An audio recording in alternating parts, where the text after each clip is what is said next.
Protect yourself and your family from unexpected challenges. Consider accident-only income protection. Click the link in the description to find out more. You want anything bad enough? Don't make excuses. You gotta lose your time and your sleep for it. You find a way. Boxing King Media in association with SaveMoreMoney.com. Phoenix, Arizona. I think Glendale is the city. Have I got that right? Yeah, I don't know where we are right now. I think we're in Glendale. We're in some big posh mansion that I think Matchroom have sorted you out with. Would that be fair to say? They sorted out fight week, but I picked up the bill for the first. All right, it's Let me not lie on camera. Let's put that out there. Do you want me to ask Eddie to cover that first week? Oh no, don't worry about it. It was just all agreed in contract. Good stuff. It is a nice place. Second time in America. I know you was in Florida last time. How are you finding Phoenix, Arizona? Yeah, it's good. I mean, I haven't really been too many places apart from here, the gym. Yeah, I haven't really been out exploring. I've got a mission to do so. Yeah, I've not really been taking in the locals culture. I've been more sat in here preparing for the biggest night of my life. Yeah, it's a bit nuts because across the road you've got Christmas lights on. It's like, this is like a neighbourhood where you're staying. You know, there's like people who are doing their Monday to Friday 9 till 5, and across the road they've got a guy here training to be to make history. You know, aiming to make history on Saturday night. Well, yeah, you know, they wanted me in the fight hotel. Obviously, it's easier logistically, but coming away to America, coming to my opponent's kind of backyard, I didn't want to leave nothing to chance. So I found my own place that I was staying. You know, I mean, I weren't having people I don't know, haven't even seen, changing my waters in the room. Yeah, nothing. I'm a skeptical person. I've got to ask you, Sonny. You've done a couple of trips to America now, Florida, and now obviously Phoenix. Did you, you know, I think I asked you in Florida, you know, your assumptions you might have had about America, but now you've experienced it twice, you spent a bit of time here, you know, what do you think of it as a country? Just curious, compared to, like, you know, back in Sheffield, Croydon and all the other places that people think you're from. Yeah, obviously I'm from London, moved to Sheffield when I was 18, and yeah, obviously London's very busy, Sheffield not as much, but yeah, I do like America. I've liked both trips here. I've liked the people that I've met. I've met some really good friends already. I've been training down at Junior Lopez's gym when in Arizona. Benavides trains there, his gym. So yeah, I've been really looked after this week. So a big shout out to everyone down at the JL Boxing Gym here in Arizona. Gonna have a nice little Mexican American support. I don't think people realise just yet. Okay, that'll be interesting. And before we get into the boxing, I noticed, you know, recently looking at your socials, it looks like you're a made man. I didn't think I'd ever see that whilst you're still boxing, but it looks like you've got yourself a lady that, you know, you've, you know, is it serious? Is it official? What do you call it? Is it a girlfriend? What is it? Oh, well, it's Instagram official. What does that mean? I don't know. Nah, yeah, I've been settled down. Yeah, I find someone that's good for me and supports me and you know, does the job of what I was finding in for before her. So yeah, right now I would be lost without her. So yeah, big shout out to her. I genuinely didn't think I'd see so, because you come across like as a bit of a cold person when you're in camp. So that's that. In a I'm very soft with women, actually. No matter what people think about me, I'm always very soft with women. My mum, my queen, yeah, she was a very soft woman and very, very loving, very gentle. So I've always been that way. I've never been that hard. Well, people say normally when you're looking for the one, you look for qualities that you may have seen in your own mum. So a bit of a deep question. Has she got qualities that your mum? Yeah, man. I feel like my mum's moved in my house. Yeah. That's what it feels like. That's what it feels like in all the best ways. I think I'm going to move on before I get, you know, but because you're probably going to get some stick for being soppy. I don't mind. I don't mind. You've made up. You love that shit, don't you? Any excuse to get Sonny Edwards ready on Twitter, you're ready for it. You've obviously been active on Twitter as well. Let's jump into it, man. So one of the things that I'm going to bring up, I think you raised it about a week or so ago. You was talking about the ticket sales and the event, and you felt like Bam Bam's not doing his bit to promote the fight. But obviously, we know from the initial press conference, he's the kind of guy that probably does his talking, just leaves it for the ring. As that kind of like, because I'm trying to think, you've had a few fights where the opponent's kind of giving you some back as well. Do you feel like you're missing that? Do you want that? Does it matter that you're not getting that? I haven't really had any. I think the last fight I really had was the Farag fight. I think that's the only fight I've really had someone that was From back and Wasim? forth. Or his coach, maybe? Wasim didn't really say nothing. He was his coach. Yeah, and Danny Bourne. obviously I've known Danny from long, so that was just, do you know what it is? It doesn't mean nothing to me, positive or negatively. I react to what's in front of me and what's going on around me. I know I didn't start that out there. Everyone that was there knows I didn't. So I'm not really. It's not really my personality to go and pick fights or just start terrorizing people for no reason. So it's been hard really to promote the fight, get people excited any more than just sort of the hardcore. But yeah, the tickets done well. Like I've always done more than like 5,000-6,000 for flyweights headlining. Already is impressive. That's what people don't realise. There's not the names really to get here to build up. So for a flyweight fight to be getting this much sort of promotion, build up, financial reward for the fighters, etc., is kind of unheard of and probably way against the script. I know what fighters were fighting and defending for world titles at my weight, before me and in the build-up. So I just know we've taken it over the last couple of years to a whole nother place, and yeah, maybe this division has me to thank for that. I think for the most part it probably does. There's probably not been another storyline that's existed at flyweight without my name attached or mentioned to it, especially in the UK for my whole career, and now at world level since I've been there. I've been the sort of staple flyweight fighter, I believe. Well, you talked about it there. You mentioned the venue. The venue is unbelievable. It looks like and I'm not exaggerating, it looks like a spaceship. I've never seen it before. The Desert Arena, if no one's heard of it. The Desert Diamond Arena. Google it and have a look at it. It looks ridiculously big. You've not had to look around inside, but you've seen it from outside. So just tell me, you coming up from the UK and you've kind of been striving for this moment of like headlining US fights, unification fights. You've been striving for this moment. So what did it feel like when you saw that arena and knew that you're going to be headlining in that arena? I've fought in big arenas now. Not headlined, but I don't know. This is a foreign country. Yeah, I headlined the Coca-Cola Arena in Dubai, which was a massive arena. Very, very impressive arena. Probably one of the best arenas in the world. But America's the home of boxing, though, isn't it? Of course. And for me, it doesn't really matter. I mean, the bigger the event, the better. I feel like it's better for the fans. The only reason why I like a build-up is because the fights that the fans get excited for are the fights with the best build-up. Yeah, like for me, it's never personal and prize fighter. I love what I do. I love fighting. So all of that stuff doesn't really matter. I'd fight back down in leisure centres. I'd fight back down in school halls. Like I would do this for free. I would. You probably didn't want to be reminded about it, but obviously you had that table tennis game with Bam Bam, which I set up in Florida. You did just lose, and I'm going to point out, you changed sides and the because it was unfair. One side was way too easy because you couldn't even hit it without the ball flying off the end of the table on one side. I said it for you because I knew you was going to mention that, but and I see that's the difference between me. I was aware of that, so I was the one that switched it. Do you know what I mean? Because I can't get cheap wins. I mean, do you know what I mean? I'd rather play against the record on Boxrec will say, not Boxrec, but you know what I mean. I know, but I'd rather one on the punch machine. All right. It's more relevant to what we're about to do. Well, that was the next thing I was going to bring up. So then you did the punch machine at the TalkSport studios, and everyone recognises Bam Bam to be the puncher in this fight, and everyone's saying you're the boxer. But you showed that you carry more punch if the machines are true.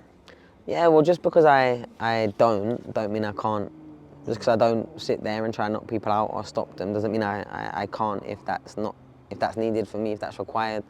If I'm in the 8th, 9th round and the instructions are, Sonny, you need a knockout, watch me then.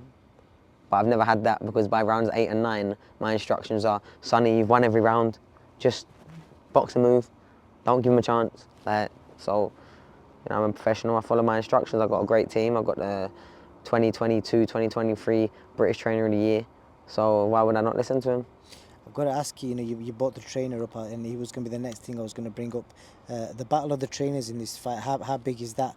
We've got Robert Garcia, well-experienced, respected coach part in the US, and Grant, obviously very well known in the UK, being trainer of the year as well. What does that play into this fight? Two big boxing minds from the US and the UK. I don't know. A good coach always helps. Good advice helps even more.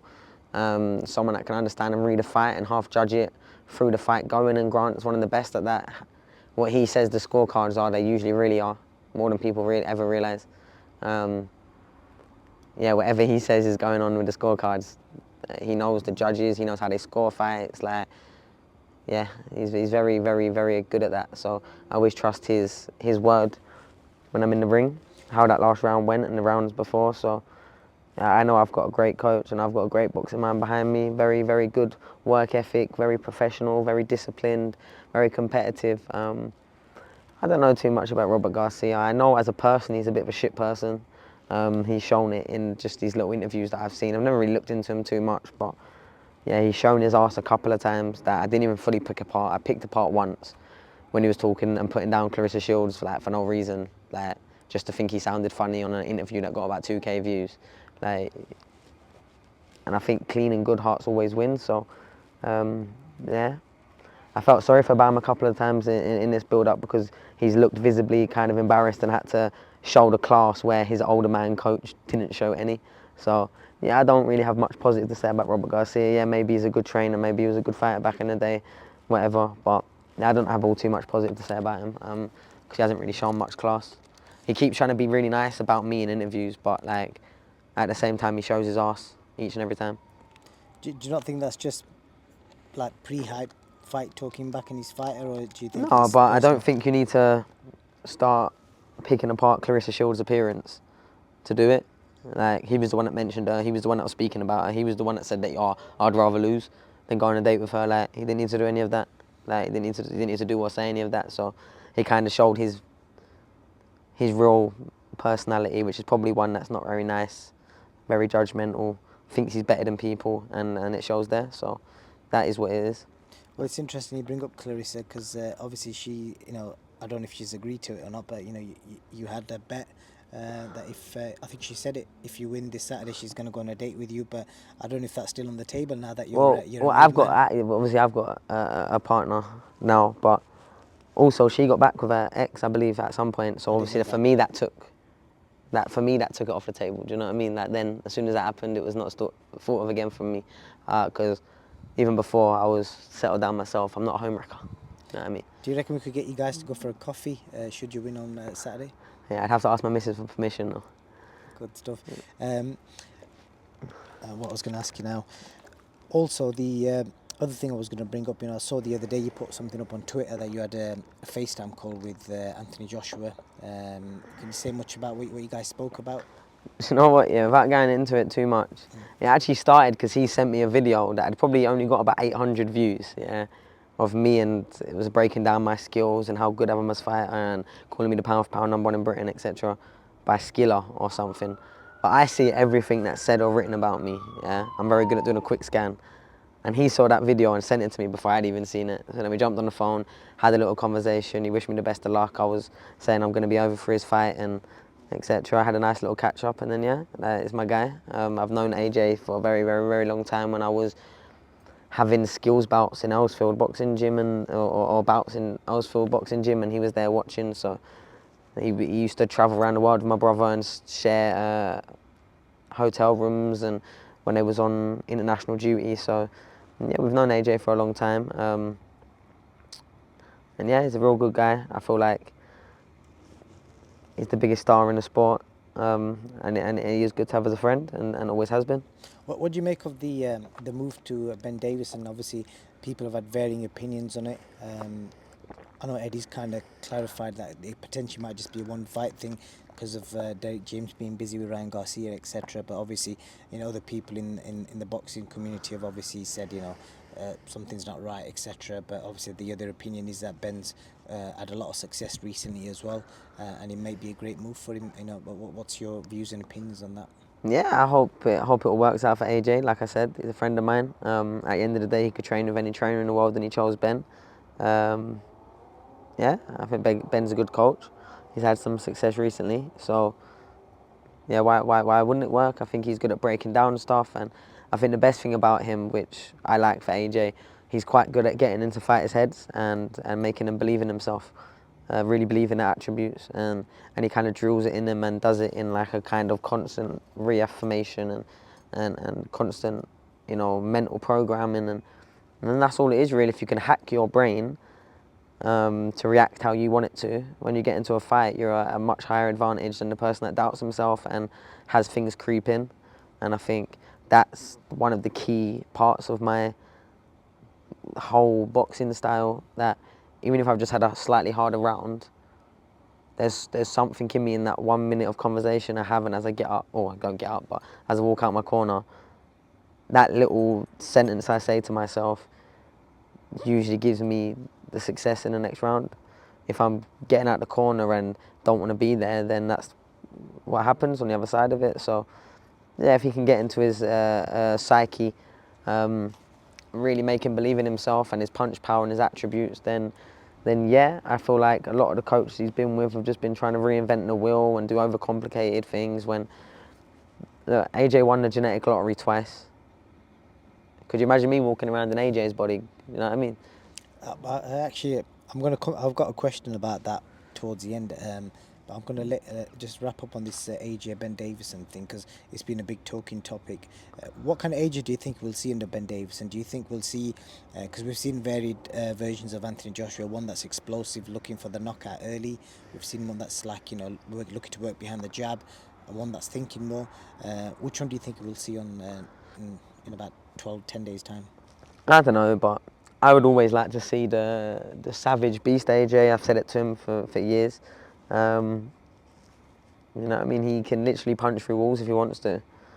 But I feel like sometimes in his last fight he's been fighting more reserved, and I think he's taken away a lot of his attributes. I feel like if AJ goes out on a destruction job and doesn't really care about what's coming back, he probably takes out most people in 2-3 rounds, because he's that much of a threat coming forward. But the problem with that is if you don't get him out, then you know what I mean, you're going through some treacherous rounds if your engine goes, but at the same time you're making your opponent work really hard. I don't know, yeah, I'd love to see him just go and be a savage and just go back to sort of basics of what made AJ so great, and that was getting, as soon as he finds an opening, set about him in a different way. That's what I would like to see anyway, but what do I know? What do you make of, because like I always look at the criticism fighters get, and in the last 48 odd hours we saw Ben Whittaker produce a brilliant knockout, but because of his showboating, etc., he does in the ring, similar stuff that you do, and obviously AJ, not showboating, but obviously the decisions outside the ring and the performances haven't been how people expected them to be or wanted them to be. Draw a lot of criticism from people in boxing and outside boxing. But, you as fighters, because I know you're made of bulletproof, you can just take the shit, but some fighters, not everyone's made for that. Is it fair that fighters get that kind of criticism, and how do you kind of deal with it? Any advice you can give to the guys that may, there's going to be a lot of fighters watching this, will be thinking, fucking hell, I've had enough of this person say that about me. Do you know what I think it is? I think the general expectation across the board, and that's from fans and people involved in boxing, I think the general expectations of fighters is astronomically way too high. Every time you get in any boxing ring, all you are proving, is between two people who is superior. How two people, that doesn't mean anyone's levels, that doesn't mean anyone would beat everyone else in the division, that doesn't even necessarily mean if you beat someone and they beat him, that doesn't mean you're going to beat him just because you beat the one in between. That's not how fighting works. It's always a mesh-up of styles, a mesh-up of where the person's head, mind and body is at the time. And we get put way too much pressure on us to be perfect, or we're not going to achieve nothing, where I don't really care about that. All I worry about is winning. I'm a competitor. I don't really care for extrinsic feedback. I've said before, they used it in the build-up. Like, negative comments don't get to my heart, and the positive do not get to my head. Since a young age, people have been telling me how special I am in a boxing ring. Since I've been, you know, a bit more successful last few years, I go around any sort of boxing environment, I'm getting constantly stopped, told I'm the best, I'm constantly told I'm the champ, and constantly told I'm slaughtering people on Twitter, and it's hilarious. Like, I get flattered pretty much in every corner I go. And if anything, the flattery makes me feel uncomfortable, I'll be real. I've never done it for external and extrinsic feedback or motivation or reward. So for me, I don't really care. I will go in, I enjoy fighting. So what do you say to the fighters that are affected by it? What's the best advice, simple, short advice that you could give to When you someone? actually really realise where most of it's coming from, okay, some people in there'll be industry that have opinions and whatnot, but they're just commenting, they're social commentators on what they're seeing. So that can't make or break you, but 99% of the negative comes from people who, I'll be real, if we're just talking about me, I'd rather kill myself than live some of the lives that these people are clearly living. Sat at home all day, probably have nothing going for them, probably don't even have a job that they enjoy or family that love them, and all they do is outward project it onto the world, any target. And if they like boxing, they'll pick fighters that they don't like the look of, don't like the sound of, don't like the style of. You might have beat someone that they liked, or you won't fight someone that they like, etc. It's just opinions for people to sound interested in the conversation. So unless I would sit here and actively want their life, it's very hard for me to take their anything serious, I'll be real. And that's not me trying to say that I'm better than people, but if you spend like this, if the best part of your day is terrorizing someone on Twitter to get like a response from someone with a few followers, like your life is probably very mundane. Like the actual reality of it. You know, you've seen me all in different places around the world, you've seen me in different cities in the UK, and I'm happy everywhere I go. People show me love everywhere I go. People stop and ask for pictures, they like ask for autographs, I get shown a lot of love, so why would I care about what a small minority, the echo chamber, the loudest people in the room, are the people with something negative to say? But for me, it means nothing. I care about people wanting to see me fight and wanting to see me get beat or win. It doesn't really matter. It's events like this.